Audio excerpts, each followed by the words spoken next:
वक्रतुण्ड महाकाय कोटि सूर्य समप्रभ निर्विघ्नं कुरु मे देव सर्वकार्येषु सर्वदा।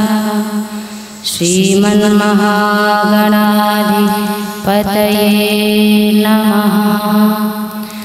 ॐ राधारासेश्वरी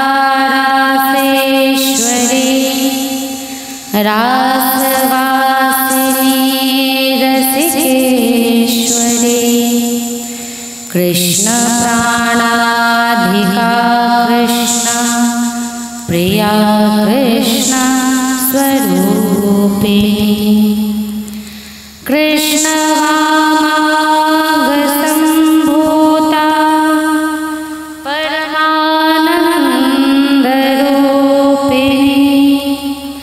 कृष्णा वृंदावने वृंदावन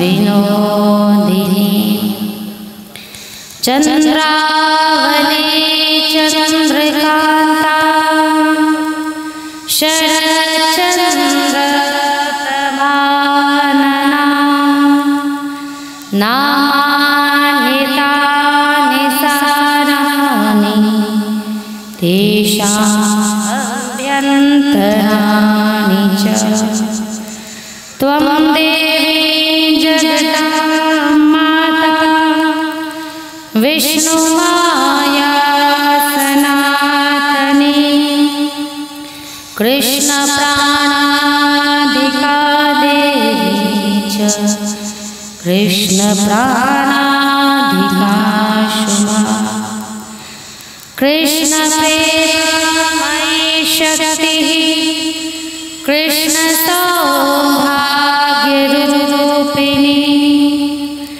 कृष्ण भक्ति प्रदे राधे नमस्ते मंगलप्रदे। ॐ नमो देव्यै महादेव्यै सुरभ्यै च नमो नमः। गवाम्बीजस्वरूपायै नमस्ते जगदम्बिके। नमो राधा प्रियायै च पद्मांशायै नमो नमः। नमः कृष्ण प्रियायै च गवामात्रे नमो नमः। ॐ वसुदेवसुतं देवं कंसचाणूरमर्दनं देवकी परमानन्दं कृष्णं वन्दे जगद्गुरुं कृष्णं वन्दे जगद्गुरुं। ॐ गुरुर्ब्रह्मा गुरुर्विष्णुः गुरुर्देवो महेश्वरः गुरुः साक्षात् परं ब्रह्म तस्मै श्री गुरुवे नमः। सशङ्खचक्रं सकिरीटकुण्डलं सपीतवस्त्रं सरसीरुहेक्षणं सहारवक्षस्थलकौस्तुभश्रियं नमामि विष्णुं शिरसा चतुर्भुजं कर्पूरगौरं करुणावतारं संसारसारं भुजगेन्द्रहारं सदा वसन्तं हृदयारविन्दे भवं भवानी सहितं नमामि। या कुन्देन्दुतुषारहारधवला या शुभ्रवस्त्रावृता या वीणावरदण्डमण्डितकरा या श्वेतपद्मासना या ब्रह्माच्युतशङ्करप्रभृतिभिः देवैः सदा वन्दिता सा मां पातु सरस्वती भगवती निःशेषजाड्यापहा।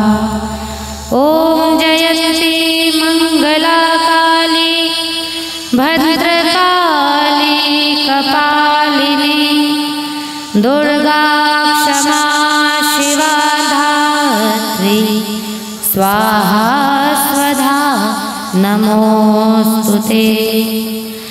सर्वमङ्गलमङ्गल्ये शिवे सर्वार्थसाधिके शरण्ये त्र्यम्बके गौरी नारायणी नमोस्तुते। या देवी सर्वभूतेषु शक्तिरूपेण संस्थिता नमस्तस्यै नमस्तस्यै नमस्तस्यै नमो नमः। श्रीरामचन्द्रचरणौ मनसा स्मरामि श्रीरामचन्द्रचरणौ वचसा गृह्णामि श्रीरामचन्द्रचरणौ शिरसा नमामि श्रीरामचन्द्रचरणौ शरणं प्रपद्ये। श्रीराम राम रामेति रमे रामे मनोरमे सहस्रनाम तत्तुल्यं रामनामावरानने।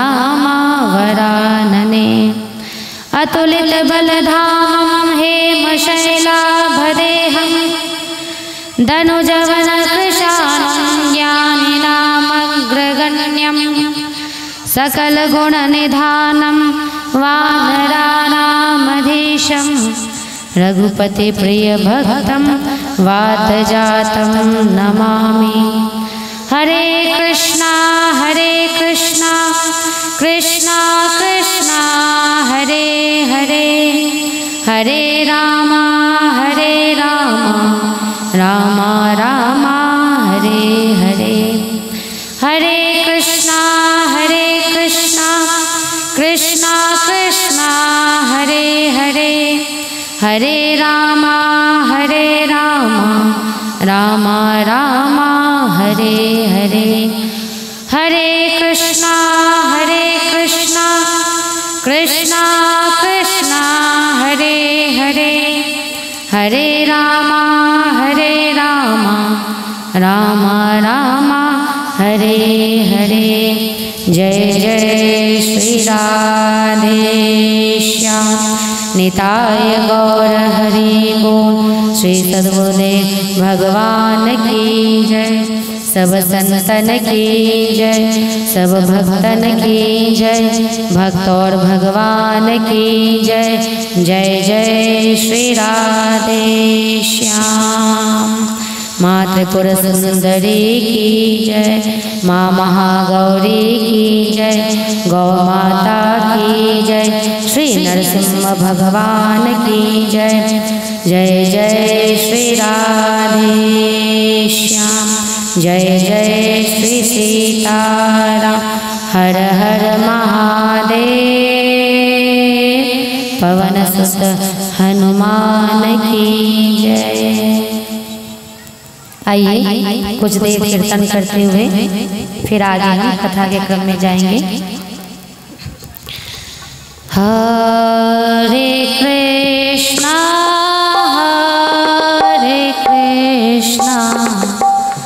कृष्णा कृष्णा हरे हरे। हरे राम राम राम हरे हरे, हरे कृष्णा कृष्णा कृष्णा हरे हरे, हरे राम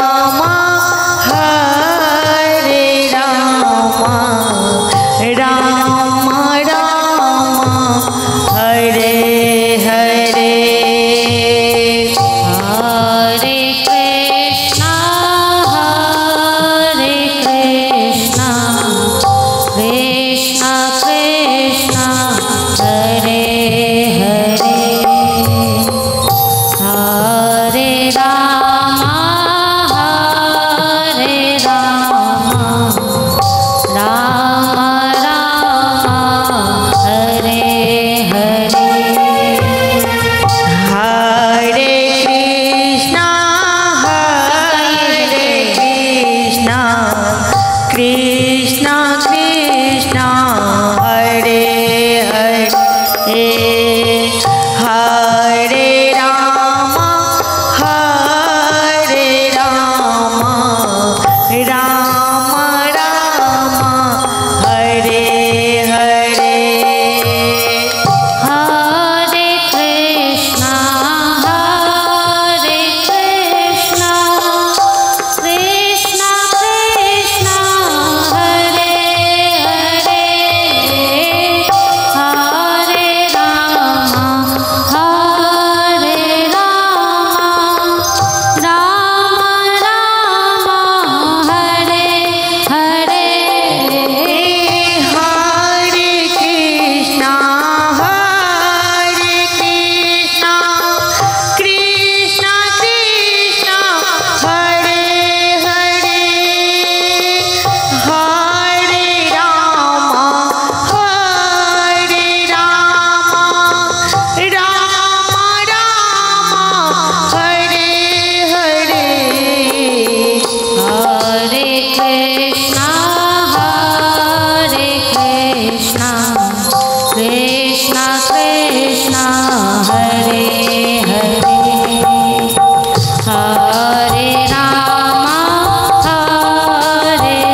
गोविंद भगवान की जय, श्री जगदम्ब मात की जय।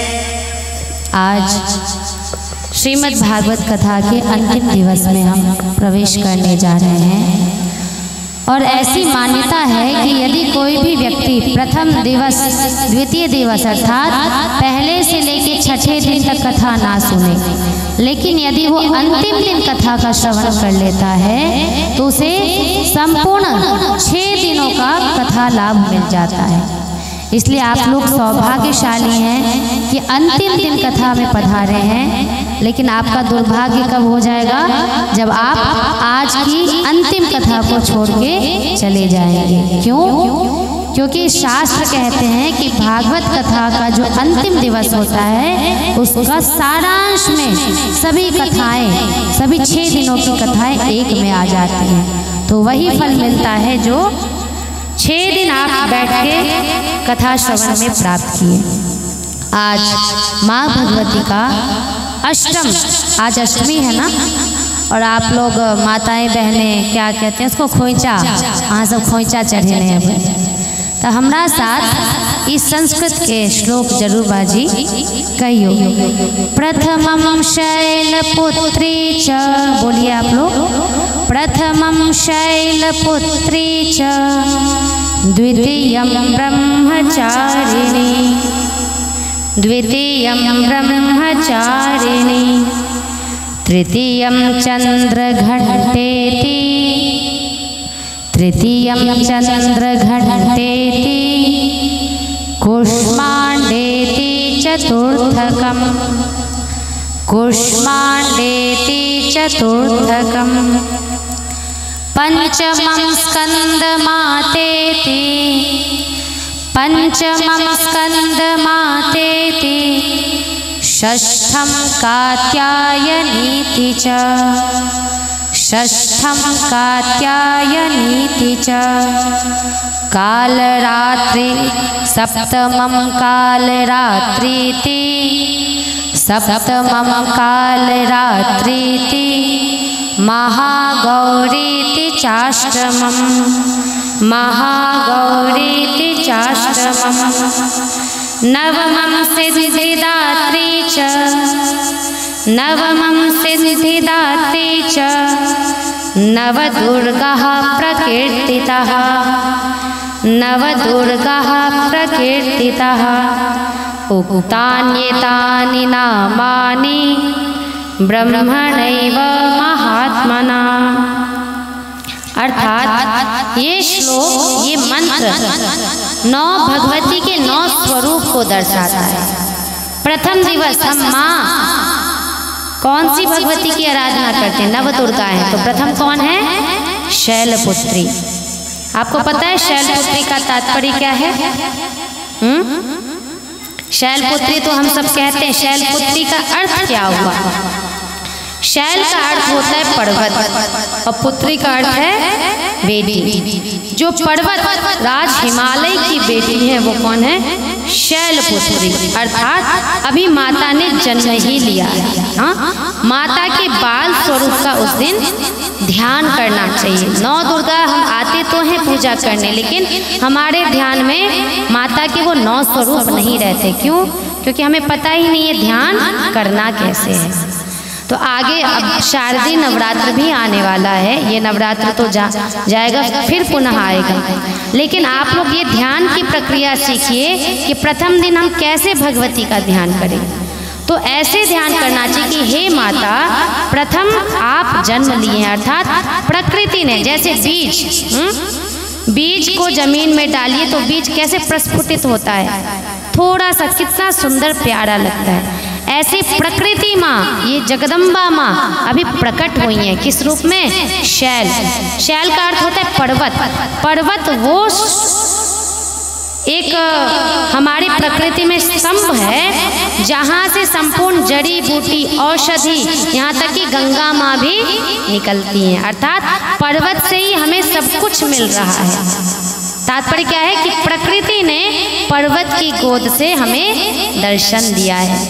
यही तात्पर्य है पर्वत की पुत्री होने का। तो प्रथमम शैलपुत्री च द्वितीयम ब्रह्मचारिणी। जब कन्या जन्म ले तो उसे कैसे रहना चाहिए? ब्रह्मचर्य में रहना चाहिए। और ब्रह्मचर्य से तात्पर्य ये नहीं है कि हाँ अपने चरित्र को केवल अच्छा, वो एक ब्रह्मचर्य का एक भाग है।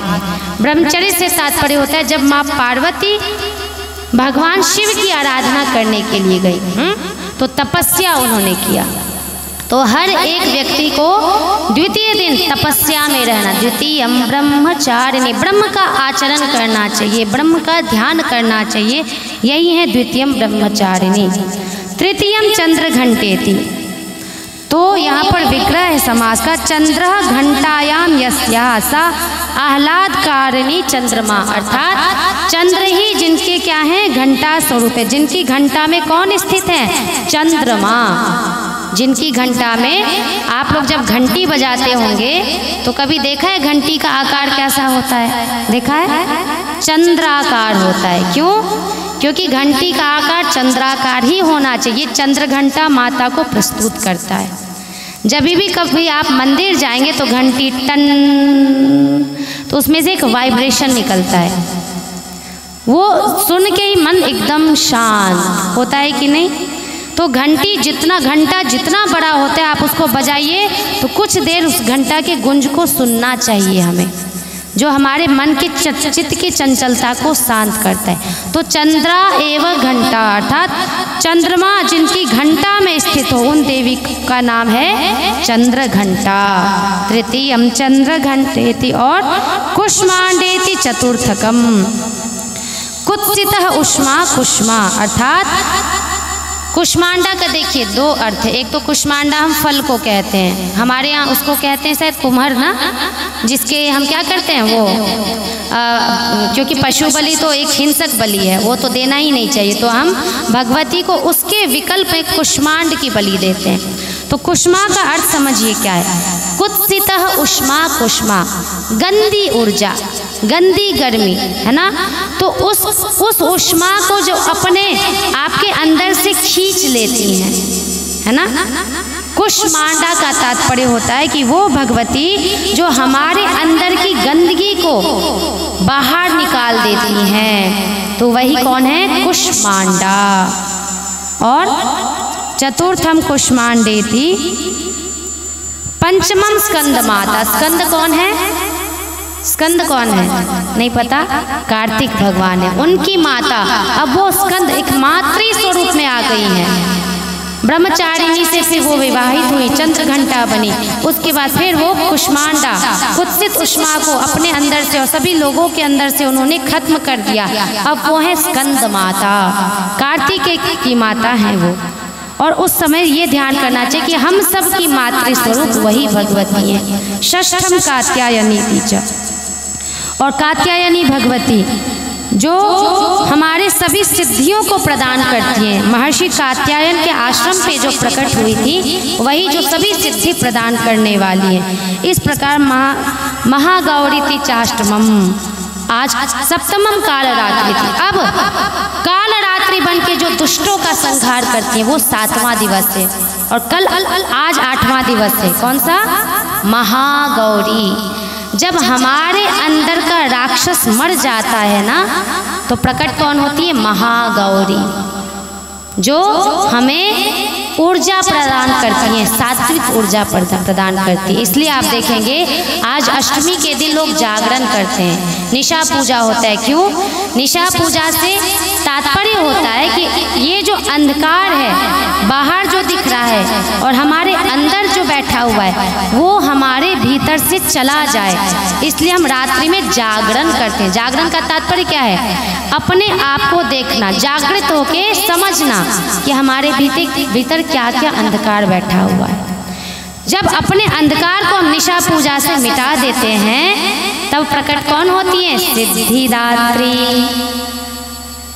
तब जाके हमें सिद्धि मिलती है। ये है नौ दुर्गा के उपासना का फल। समझिए कितना सुंदर वर्णन है दुर्गा सप्तशती में। क्या आपने अभी तक ऐसे जाना था नव दुर्गा की उपासना कैसे करनी चाहिए? ऐसे करिए तो देखिए माँ निश्चित आपको शुभ फल प्रदान करेंगी। और ये हम सबका सौभाग्य है ये आप देख रहे होंगे, मैं इनका बैनर देखी तो एक माता जी से पूछी, ये देख रहे हैं ऊपर, ये बहुत बड़े सिद्ध संत हुए हैं। क्योंकि मैं इनको देखी तो इनके तेज से ही मुझे लगा कि साधारण कोई व्यक्ति नहीं है। कौन है? स्वर्गीय परम पूज्य ताराकांत झा जी, तारानंद नाम है इनका, तारानंद झा। तो ये आपके सिद्धपीठ का क्या नाम है, क्या कहते हैं, कौन सा धाम है ये? पीताम्बर धाम। अच्छा, श्यामा पीताम्बर धाम।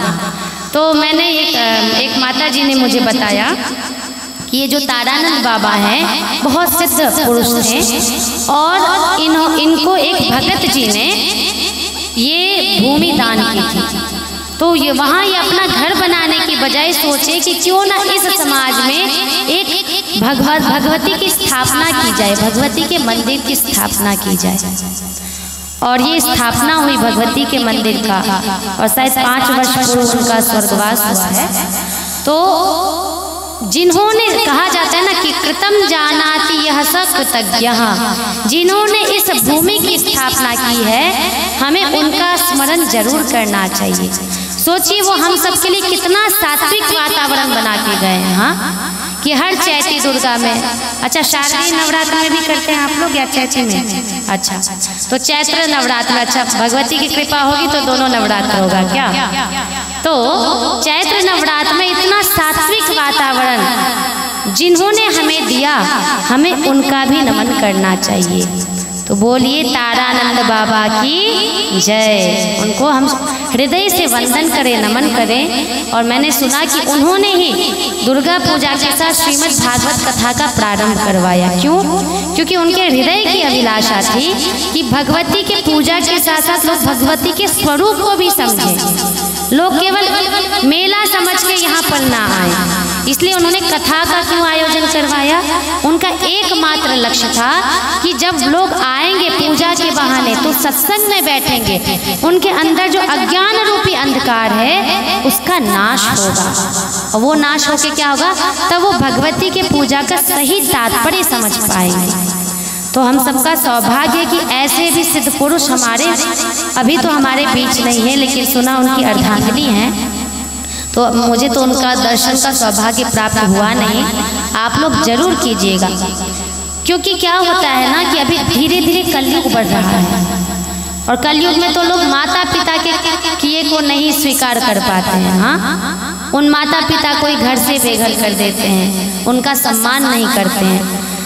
लेकिन कुछ ऐसे भी लोग हैं जो समाज के लिए सोच रहे हैं, इस राष्ट्र के लिए, आपके कल्याण के लिए सोच रहे हैं, तो उन्हें कभी मत भूलिएगा।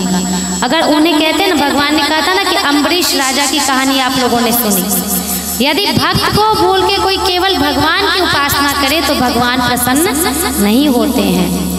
तो ये व्यासपीठ से मेरा निवेदन होगा, क्योंकि जिन्होंने इस सपने को देखा था कि समाज में एक अच्छा परिवर्तन आए, सात्विक वातावरण बने, तो भगवती की स्थापना के साथ साथ उनका कुछ, या तो एक मूर्ति की स्थापना करवाइएगा, या उनका कुछ ऐसा प्रतीक कि लोग आए तो पूछे कि कौन है ये, और आप सहर्ष गर्व के साथ बता सके कि ये इतने महान हुए जो अपनी भूमि माँ के नाम कर दिया। हाँ, हम तो आज जमीन के लिए लड़ते रहते हैं, ये हो जाए वो हो जाए, लेकिन ऐसे विरले कोई दानी होते हैं।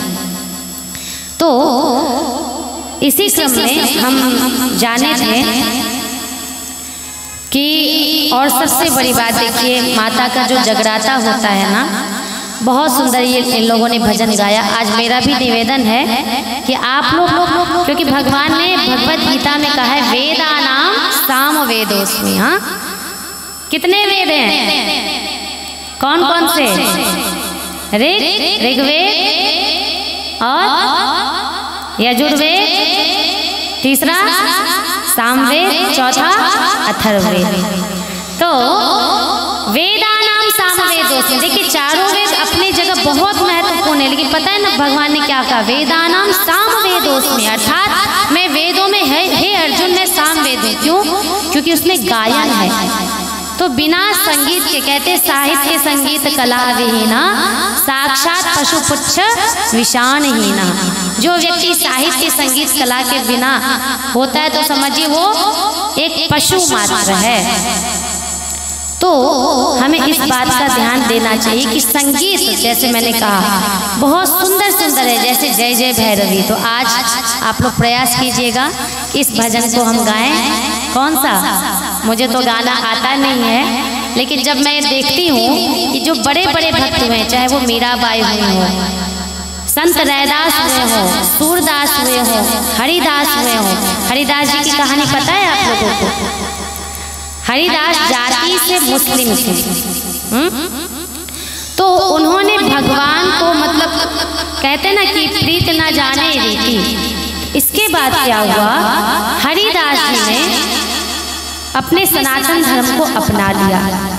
बहुत विरोध हुआ क्योंकि उस समय मुगलों का समय था, मुगल काल था। तो सोचिए उन्हें पूरे 36 बाजारों में कोड़ों से पीटा गया कि तुमने क्यों ये धर्म स्वीकार कर लिया? नहीं, अब फिर से पुनः अपने धर्म में वापस आओ। नहीं आओगे तो फिर तुम्हें हम जीते जी मार देंगे। 36 कोड़ों से उनको पीटा गया और गंगा नदी में फेंक दिया गया। लेकिन ये है भगवान का अद्भुत चमत्कार कि देखिए हरिदास जी जीवित, क्योंकि सबको लगा मुगल सैनिकों को ये हरिदास मर गया, लेकिन वो जीवित गंगा जी से में प्रकट हो गए। ये होती है भगवान नाम की महिमा। प्रत्येक दिन 1.25 लाख नाम जप करते थे। भगवान को उड़ा लीजिए, इनको उड़ा लीजिए।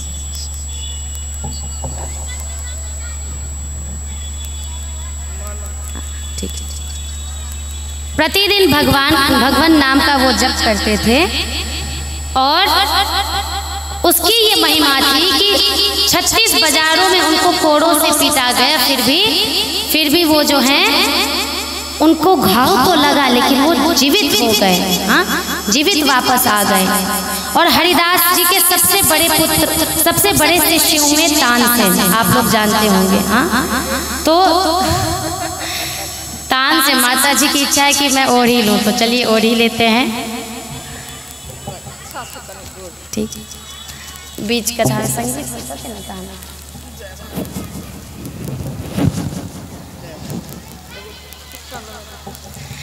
तो बोलिए श्रीमद् भागवत महापुराण की जय।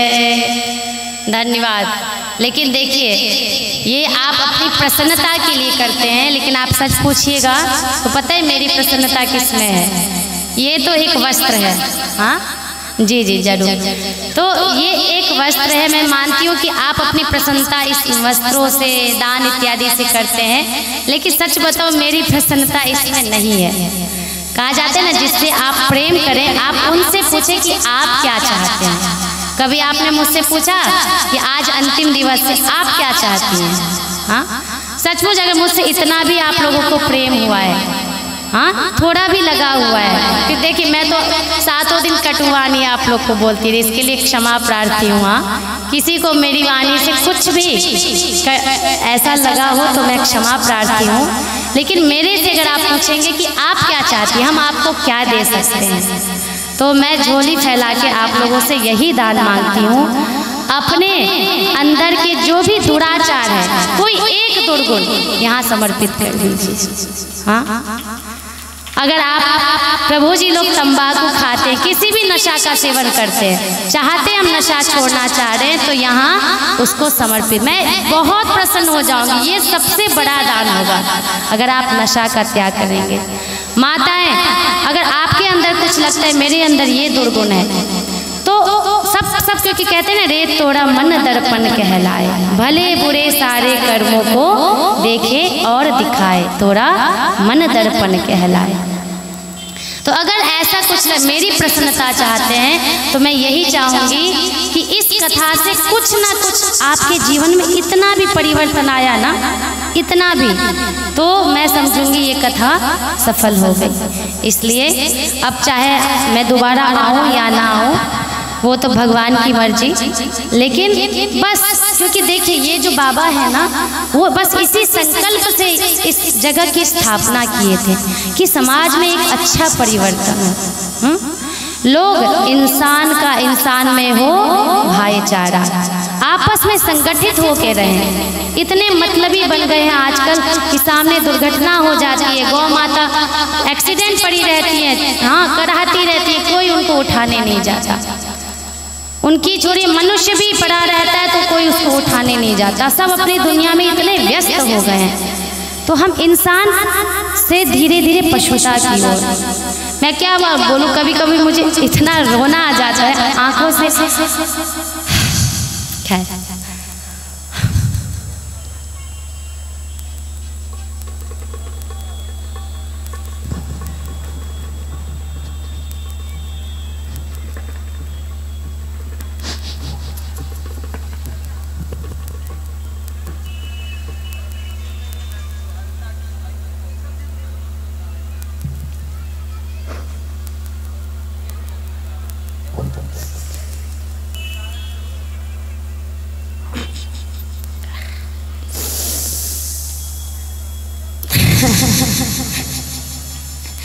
इसलिए रोना आ जाता है ना। हम सब अपनी दुनिया में इतने मगन, लेकिन कोई नहीं देख रहा कि माँ कितनी दुखी है। जिन माँ को आप पूछ रहे हैं वो बहुत दुखी है, बहुत ज्यादा, क्योंकि उन्हें हम नष्ट किए जा रहे हैं और केवल सोच रहे कि हम कितने सुखी हो जाए। केवल हम ये सोचते रहते हैं हम कितने सुखी हो जाए। सामने आपके तालाब है, गंदे पे गंदा किए जा रहे हैं। पशु कोई मर रहा है, कट रहा है। हमको तो मांस खाना ही है, चाहे किसी का सर कट जाए। हाँ, आपको पता है हम कितने प्रकृति का दोहन करते हैं। जब हम मांसाहार करते हैं ना, उतना ज़्यादा धरती का शोषण किया जाता है। जबरदस्ती उनको पैदा किया जाता है, इंजेक्शन डाल के दूध निकाला जाता है। कैसे मासूम होंगी बताइए ना। उनकी धरती को हम इतना गंदा कर रहे हैं और हम कहते हैं हम पुजारी हैं, हम धर्मात्मा हैं। सच बता रही हूँ, आजकल कथाएं भी केवल एकमात्र हो चुकी है पैसे के लिए। हर व्यक्ति केंद्र में किसको डाला है? पैसा, पैसा। इतना स्वार्थी मत बनिए, कृपया इतना स्वार्थी मत बनिए। कुछ सोचिए कि हमारा धर्म क्या है। हमारा धर्म है कि अपने से इतर जो बेजुबान हैं उनकी सेवा करना, उनकी देखभाल करना। जिस जल को हम गंदा करें, जिस मिट्टी को गंदा करें, वो हमारी माँ है। माँ, जिस गाय की हम उपेक्षा कर रहे हैं वो हमारी माँ है। और हम बस एक प्रतिमा में देख के अपने आप को संतुष्ट बना लेते हैं कि अरे हमारी तो पूजा हो गई। कैसे होंगी प्रसन्न? बोलिए ना, कैसे होगी प्रसन्न? जब मैं देखती हूँ, क्योंकि भगवती ने खुद का स्त्री है समझता सकला जगत। जब कहीं भी ऐसा सुनती, हैदराबाद की घटना है अभी, 300 एकड़ साधारण जमीन नहीं होता, 300 एकड़ वन को काटा जा रहा है। किस लिए? एक IT पार्क बनाने के लिए। उसमें दिखाया गया कि मोर जोर जोर से रो रहे हैं, मयूर काँव काँव करके चिल्ला रहे हैं, कोई उनका क्रंदन सुनने वाला नहीं है। वन को हम अपने स्वार्थ के लिए काट रहे हैं। चाहते हैं कि कितने धनी हो जाए, कितने अरबपति हो जाए, क्या करेंगे इतना लेके। व्यक्ति को लगता है हम सर्वशक्तिमान हो जाएं, हम सबसे ज़्यादा दिखें। तो इसलिए समझिए कि माँ क्या चाह रही हैं। अगर आप किसी से प्रेम करते हैं ना, सचमुच भगवती से प्रेम है आपको, इस मानव जीवन को सार्थक करना चाहते हैं, तो कृपया इससे इतर सोचिए, अपने मानवता के धर्म को सोचिए। हो सकता है कि आपको लगता होगा ये कथा के बदले हमें क्या, क्योंकि यही कथा का सार है। मैं आपको सार दे रही हूँ, तत्व दे रही हूँ कि इतने हम अपने बाल बच्चे कुटुंबी में, पति पत्नी में हो चुके हैं तल्लीन कि उसके अलावा हमें कुछ नहीं दिखाई देता है। उसके अलावा हमें लगता है कि सारी जगत की खुशियाँ मुझे मिल जाए और दुनिया जाए भाड़ में। ये पशु पक्षी जाए, जल का आज हर व्यक्ति के यहाँ चापाकल सूख रहा है कि नहीं? हाँ, हर व्यक्ति समरसेबुल लगा रहे हैं। क्यों लगा रहे हैं? ऐसी नौबत क्यों आई है? बोलिए ना। ना कोई कुआं खुदवा रहा है, ना कोई बावली खुदवा रहा है। जो तालाब है उसको भी ये जो भूमाफिया लोग हैं उसको भरने के लिए तैयार है, उद्यत है। क्यों? क्योंकि ज़मीन होगा, ज़मीन की बिक्री होगी, लाखों में ज़मीन को हम बेचेंगे। और उन भूमाफियाओं के तालाब भरने के कार्यक्रम को हम बड़े मज़े से देख रहे थे। हम क्यों नहीं उग्र आंदोलन करते कि नहीं, हम अपने तालाब को नहीं भरने देंगे, हम अपनी कमला नदी को गंदा नहीं होने देंगे। हर जगह समरसेबुल लग चुका है।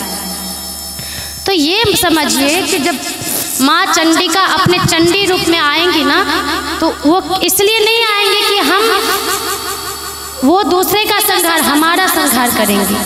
क्योंकि हमने जिन पशु पक्षियों को अपने स्वार्थ के लिए, अपने स्वाद के लिए कष्ट पहुंचाया है, जिन गौ माता की उपेक्षा आज हम करें, जो पृथ्वी है, गौ का मतलब ही होता है पृथ्वी, क्योंकि वो गोबर और यही एकमात्र बचा सकता है प्रकृति को।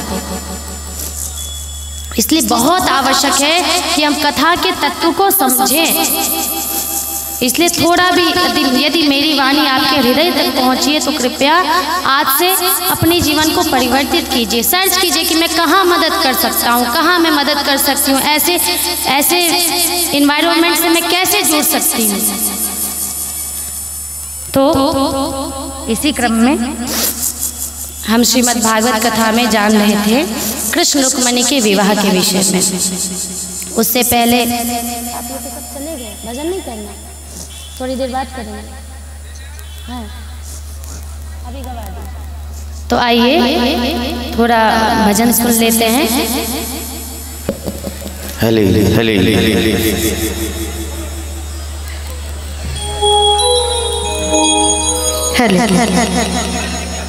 सुनो, तुम बैठ जा, तुम अभी छोड़ दो, तुम छोड़ दो ना, हम गा देते हैं। एक तो गा दो, एक तो तुम गा दो।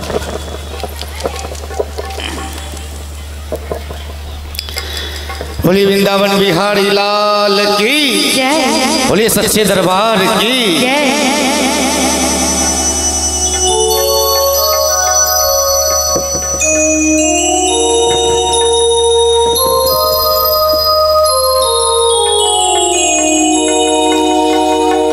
उस बांसुरी वाले की,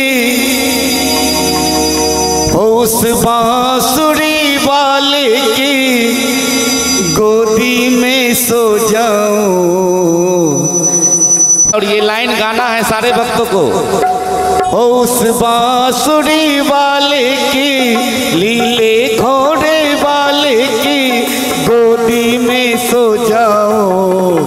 मेरा दिल करता है शाम के भजनों में खो जाऊं। मेरा दिल करता है शाम के भजनों में खो जाऊं। मेरा दिल करता है शाम के भजनों में खो जाऊं। मेरा दिल करता है शाम के भजनों में खो जाऊं।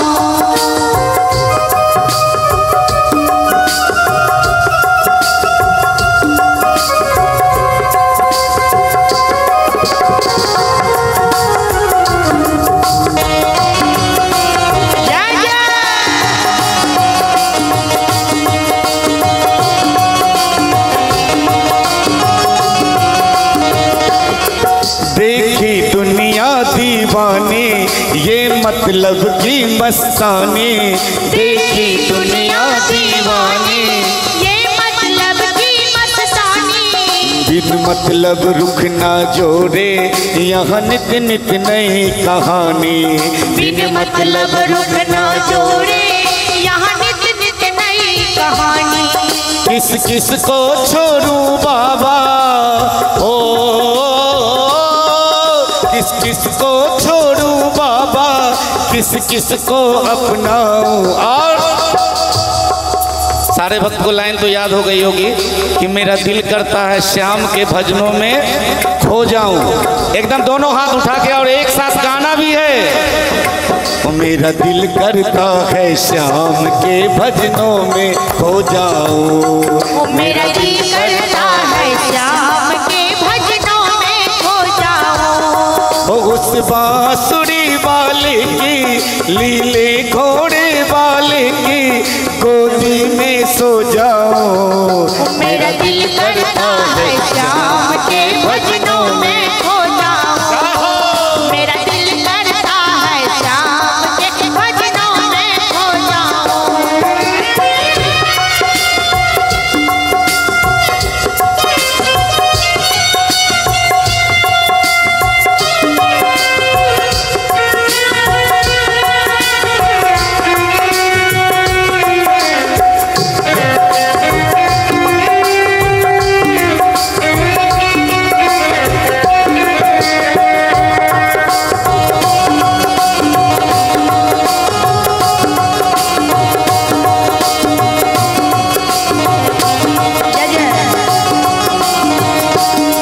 सुख दुख पहलू जीवन के, सुख दुख पहलू जीवन के, बस बहम ही है ये मन के।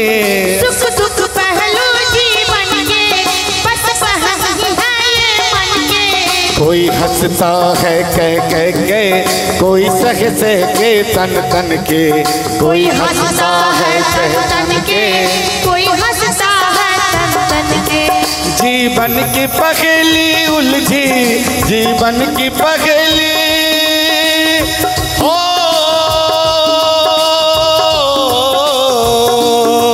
जीवन की पहेली उलझी, जीवन की पहेली उलझी, कैसे मैं सुलझाऊं। और गाइए, आप ही लोगों को गाना है अब।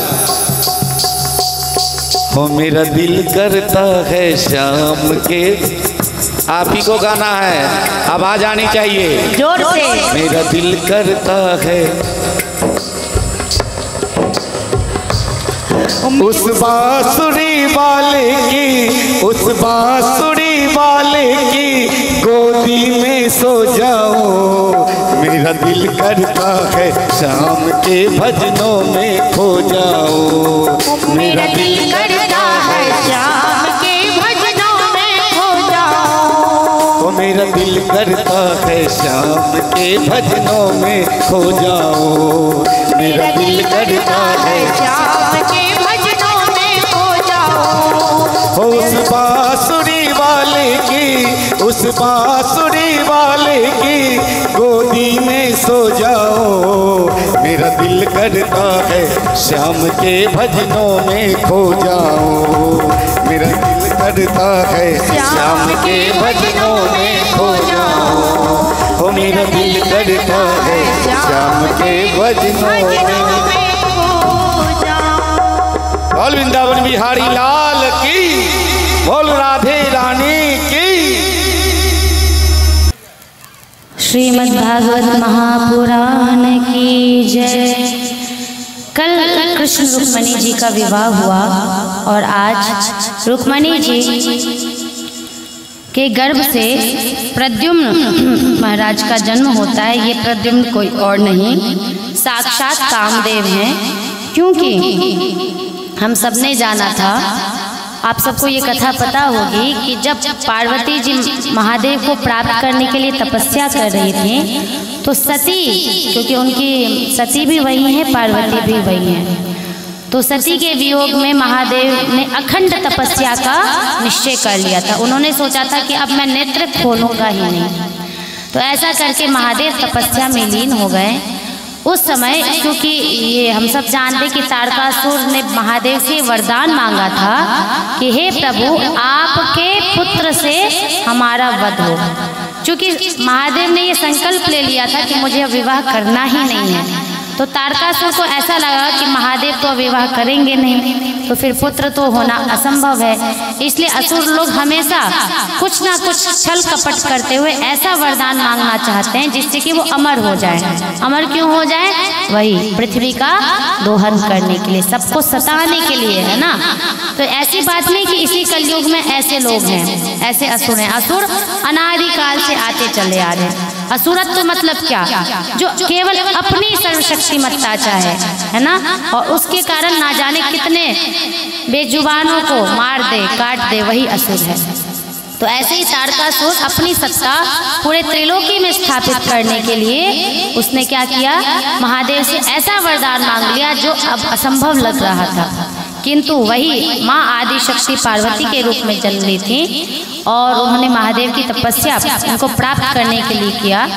परंतु महादेव का ये सुनिश्चय था। उसी समय देवताओं को बहुत जल्दी हो गया कि अरे महादेव नेत्र क्यों नहीं खोल रहे, महादेव नेत्र क्यों, अगर माता से विवाह नहीं करेंगे तो कार्तिकेय का जन्म कैसे होगा और पुनः इस तारकासुर का वध कैसे होगा। इसलिए उन्होंने कामदेव को भेजा और कहते ना महादेव से कभी भी पंगा ना लेना। तो कामदेव ने ऐसा समझा कि महादेव पर मैं अपने काम का बाण चलाऊंगा और वो मेरे वशीभूत हो जाएंगे। उन्हें क्या पता, वो तो देवों के देव महादेव हैं। तो महादेव जब तपस्या कर रहे थे तो उनके त्रिनेत्र में कुछ ऐसा चंचलता हुई, समझ गए कि ये देवताओं की करतूत है। जैसे उन्होंने अपने नेत्र खोले वहीं पर कामदेव जल के भस्म हो जाता है। तब जो उनकी पत्नी है रति, वो बहुत जोर जोर से रोती है कि प्रभु इसमें मेरे पति का क्या दोष है, ये तो इंद्र की आज्ञा का पालन करने के लिए बस आपकी तपस्या को भंग करना चाह रहे थे। तब भगवान को दया आ गई रति पे और उन्हें लगा सचमुच इसका दोष नहीं था। उन्होंने कहा कि तुम चिंता मत करो, आगे जब भगवान कृष्ण का अवतार होगा तो उनके ही कृष्ण और रुक्मिणी के पुत्र रूप में कामदेव का जन्म होगा। और ये कामदेव कौन है? यही प्रद्युम्न महाराज है।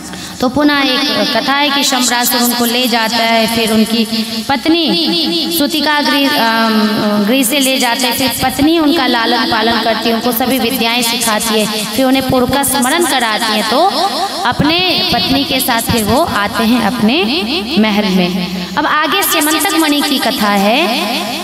यहाँ पर भगवान पर चोरी का आरोप लगता है। देखिए, एक कृष्ण वो हैं जो वृंदावन में माखन चुराए। अब वहाँ वो कहते थे ढिठाई से कि हाँ मैं चोरी करता हूँ, तो क्योंकि वहाँ जो वो माखन चुराते थे तो वहाँ उनके माखन चुराने का उद्देश्य होता था गोपियों के चित्त को चुराना, कि ये न के न प्रकारे न उनका चित्त मेरे में लग जाए। और माखन चुराने का एकमात्र लक्ष्य क्या था? ये दिखाना कि उनको गौ पंचगव्य पदार्थ ही अत्यंत ज्यादा प्रिय है। अच्छा, वो चुराते तो फल चुरा सकते थे, हाँ कुछ ऐसे चुरा सकते थे, माखन ही क्यों चुराए? क्योंकि वो ये दिखाना चाह रहे थे कि पंचगव्य उनका सबसे उत्तम, अगर भगवान को हम भोग लगाना चाहते हैं तो यही दूध दही मक्खन, और वो भी क्या, मैं बारंबार कहा मैंने, क्या, देसी गाय का, वो शुद्ध है क्योंकि भगवान ने उसी का लालन पालन किया। ये तो मैंने क्या कहा, जैसे एक वो बन के आ गया था ना धेनुकासुर, वो बीच में ये हमें डाल दिया गया हमारे बीच में। तो भगवान को पंचगव्य पदार्थ, यदि आपके घर में लड्डू गोपाल है तो उन लड्डू गोपाल को हमेशा कोशिश कीजिए कि माखन का भोग, माखन मिश्री का मैं भोग लगाऊं। लेकिन आजकल लोग क्या करते हैं, वो अमूल का आता है मक्खन, और वो मक्खन गाय का है कि भैंस का है किसको पता है, अमूल का मक्खन ले आएंगे और भगवान को भोग लगाएंगे। क्या रियल माखन कभी आपने देखा है? नहीं देखा है। देखा हो तो एक दो ने देखा हो तो बहुत अच्छी बात है, लेकिन अधिकांश व्यक्तियों ने नहीं देखा होगा। क्यों?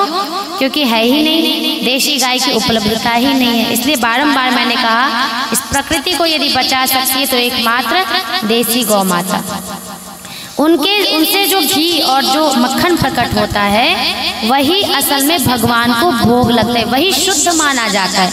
बाकी तो अशुद्ध तो भगवान ग्रहण करते नहीं है।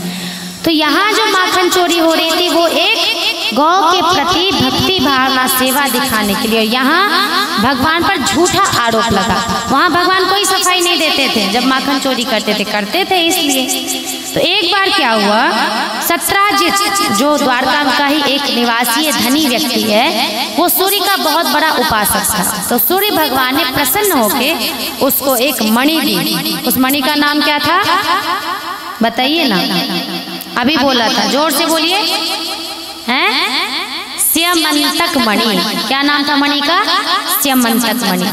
अच्छा, वो इतनी मणि अद्भुत थी, उसमें से 8 भाड़ सोना निकलता था। कितना? 8 भाड़ सोना। भाई सोने चांदी से हमको मतलब तो है नहीं, इसलिए मुझे पता नहीं 8 बार क्या होता है। इसमें लिखा है अर्थात 4 धान की 1 गुंजा, 5 गुंजा का 1 पणप, पता नहीं जो भी है। 8 भार सोना बहुत माना जाता है ये, ठीक है। तो 8 भार सोना हमेशा प्रतिदिन निकलता था उसमें से। तो हर व्यक्ति कहीं ना कहीं एक लोभ के वशात होता ही है। अब वो स्यमंतक मणि पहन के सत्राजित एकदम आया भगवान की सभा में। सबको लगा कि कहीं साक्षात सूर्य भगवान तो नहीं आ गए। भगवान ने कहा नहीं नहीं, ये तो हमारा सत्राजित है जो मणि धारण करके आया है।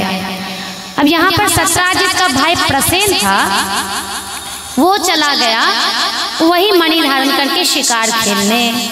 जब वो शिकार खेलने गया तो वो भी नहीं लौटा और मणि भी नहीं लौटी। लेकिन उसे क्या लगा सत्राजित को, अब देखिए कहते हैं ना जिससे ईर्ष्या होती है, जलन होती है ना, तो आप देखोगे कि गौर करोगे कि ले दे के उसी पे हम आरोप लगा देते हैं। हो ना हो ये इसी का काम है। क्योंकि भगवान कृष्ण को हर व्यक्ति मानते थे, वो हैं ही इतने प्यारे भगवान जिनको सब मानते थे।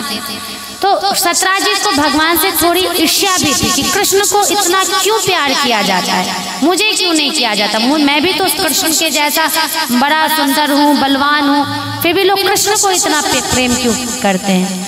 तो ईर्ष्यावशात उसने भगवान पर आरोप लगा दिया। क्या रे देखो ये इसकी चोरी की आदत अभी तक गई नहीं है। गोकुल में ये माखन चुराता था और यहाँ आके हमारे स्यमंतक मणि को इसने चुरा लिया। अब देखिए झूठा आरोप है। भगवान ने तो कोई चोरी नहीं की, फिर भी कह दिया कि देखो चोर चोर, ये चोर है। अब देखिए भगवान चाहते तो एक थप्पड़ लगाते उसको, वहीं पे वो राम नाम सत्य हो जाता, लेकिन नहीं। कहा जाता है कि जब आप पर झूठा आरोप लगे तो उस समय उस व्यक्ति पर क्रोध मत कीजिए, अपने आरोप को मतलब उसको खंडित करके दिखाइए। ये है जैसे न्यायालय होता है ना, तो न्यायालय में क्या होता है, अधिकांश निर्दोष व्यक्ति पे ही आरोप लगता है। लेकिन हमारा ये उत्तरदायित्व है कि हम अपने आरोपों को बेबुनियाद साबित कर सके। ये भगवान कह रहे हैं कि यदि आप पे कोई आरोप लगाए और सभी लोग उस पर विश्वास भी करने लग जाए तो उस समय शांत बैठना नहीं चाहिए। अपने आरोप की सफाई जरूर देनी चाहिए सबूत के साथ। और आजकल यही हो रहा है, जो अच्छी स्त्रियां होती हैं, माताएं होती हैं, उन पे झूठा आरोप लगता रहता है। वो बेचारी कुर के अपना सोचती क्या बोलें और उनका जीवन ऐसे ही कट जाता है। और जो कुछ गलत दुराचारिणी शूर्पणखा जैसी भी स्त्री होती है ना, वो शूर्पणखा जैसी स्त्री क्या करती है, हमेशा झूठा आरोप लगाती रहेगी, करेगी खुद चोरी है और लगा देगी अपनी भाभी पे आरोप, करेगी खुद चोरी लगा देगी अपनी उस पे आरोप।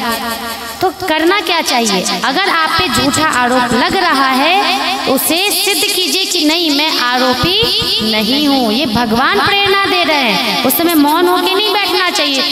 की करबे दुख से दुख सहे छी, क्या सब है भाई हमरा पर झूठा आरोप लागल छे तब बजबै, ये गलत बात है, हमरा पर क्या झूठा आरोप लाग रहल छे।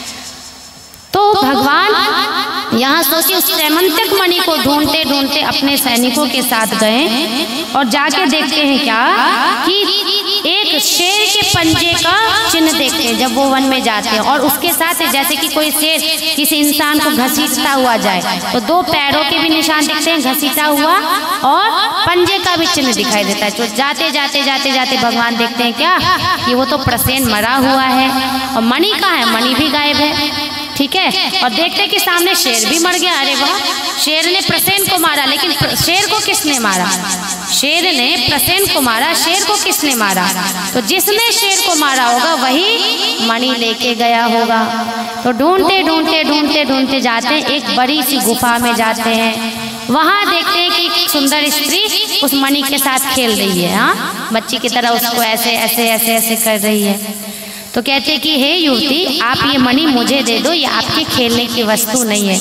तो कहते पिताजी देखिए कौन आया है, मेरे से मणि ले रहा है। अंदर से कौन निकलते हैं, जाम्बवंत जी। ये वही जाम्बवंत जी हैं जो त्रेता युग से अभी तक है। कहा जाता है कि सप्त चिरंजीवी में से एक ये भी माने जाते हैं, जैसे हमारे हनुमान जी हैं।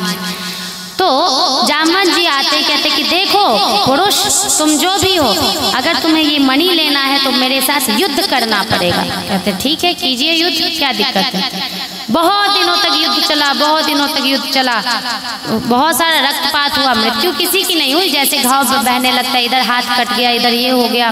तो जब रक्त की धारा बहने लगी तो द्वारका वासियों ने सोचा, सैनिकों ने, कि लगता है कृष्ण का प्राणांत हो गया। उधर द्वारका में सब कोई शोक मना रहे, अरे हाय हमारे कृष्ण चले गए, हाय हमारे कृष्ण चले गए।